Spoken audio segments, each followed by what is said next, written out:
Welcome back to Icemen Live, presented by Coors Light at Beefo Brady's on a wonderfully cold night in Evansville, Indiana. We are joined now by Iceman forward Brandon Wong. Brandon, how are you? Good, thank you. Thanks for having me. If I take mine out of its holder, it's gonna just fall in my water. Drops again. in the We don't water. need that. Yeah, we don't need that happening Might again. electrocute you up there, be careful. Yeah. Yeah, it's just This is my area is just danger zone. I worked at a liquor store and I set records for breaking stuff. That's just facts. But no one wants to hear about me. They want to hear about Brandon Wong. So Brandon, just tell us a little bit about what you think the team needs to do to kind of get the ship righted here. Well, I think Is that ship? Ship. Ship. Okay. Yes. Ship. Okay. I guess the only kids here I think were playing video games. So if it was the other one, which it wasn't. I just wanted to make sure it was a family Yes. show. Okay.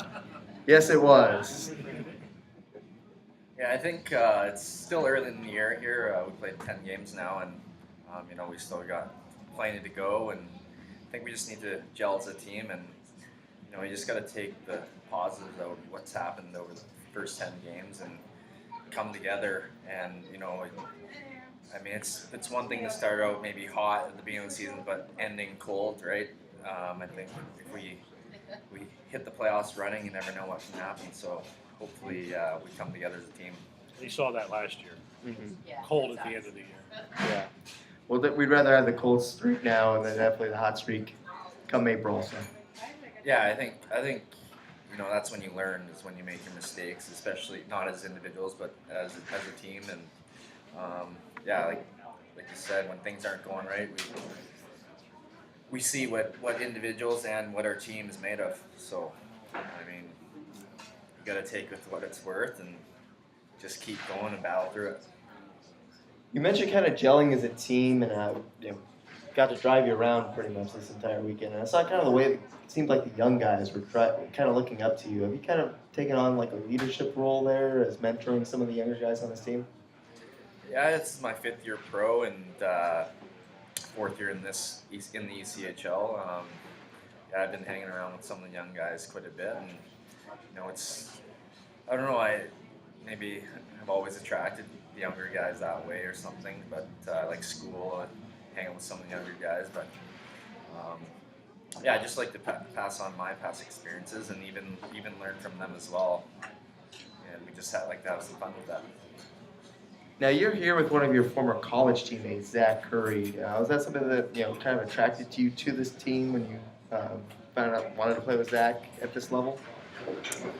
Yeah, I think it just worked out that way, but definitely good to see a old college teammate there. Lauren Barron was here as well, so he was here. But anytime you see old Quinnipiac friend, it's good to see. Absolutely. Now you obviously had some good. You rated one of your college experiences of going to the Final Four, or being ranked in the top 4 in college is one of your favorite hockey moments. I'm just talking a little bit about your experiences in college and kind of some fun memories you have from playing there. Yeah, well, when I went there, it's I don't know if you guys have heard of Quinnipiac University. It's a very small school in Connecticut, just outside of New Haven.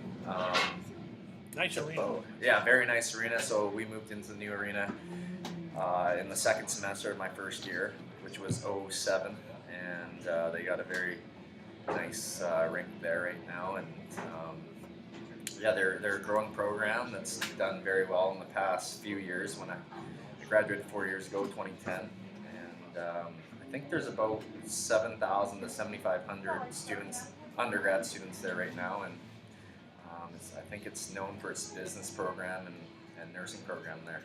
But definitely a life experience there, and I wouldn't take it back.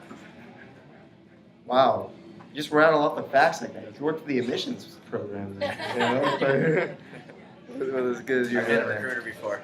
Oh, yeah, I can tell. Switching gears a little bit, you played last season in Europe and now kind of came back here. Was there kind of a culture shock coming back to the ECHL after spending a year abroad? Yeah, it's definitely different over there. culture shock, living, and even the style of play over there.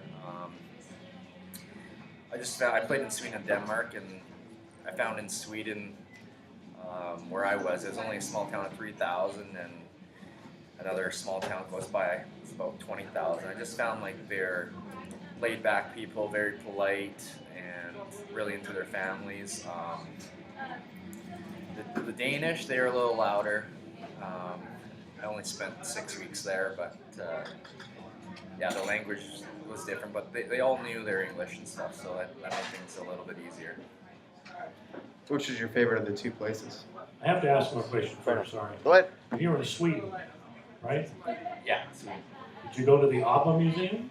I didn't know. Is that in Stockholm or where? Yeah, it's in Stockholm. How close were you to Stockholm? It was pretty far. I think I was about 6 hours away. Yeah.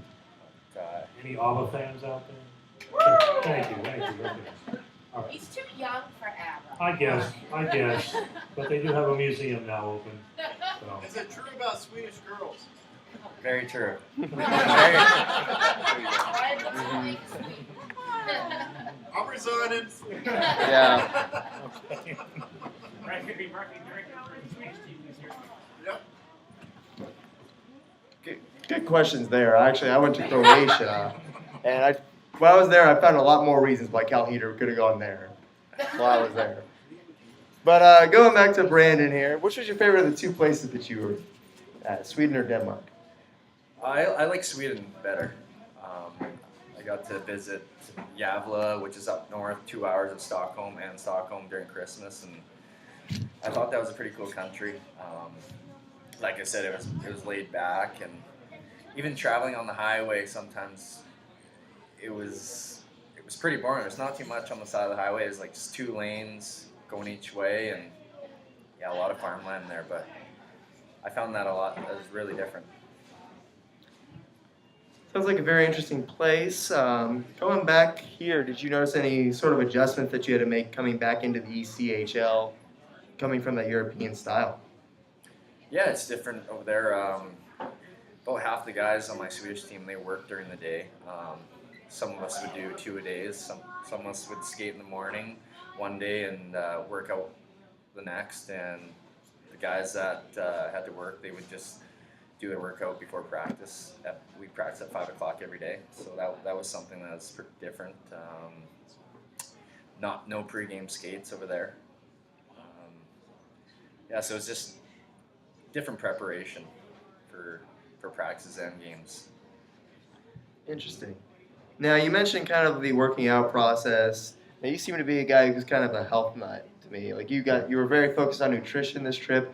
Is that something that plays a big role for you? As far as like staying healthy, eating healthy, working out, kind of thing.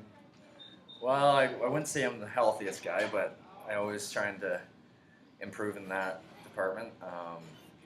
Yeah, I just like to say just try to stay hydrated and eat the best I can for the upcoming practice games. All right. Anything specific you do for nutrition, that you like to target?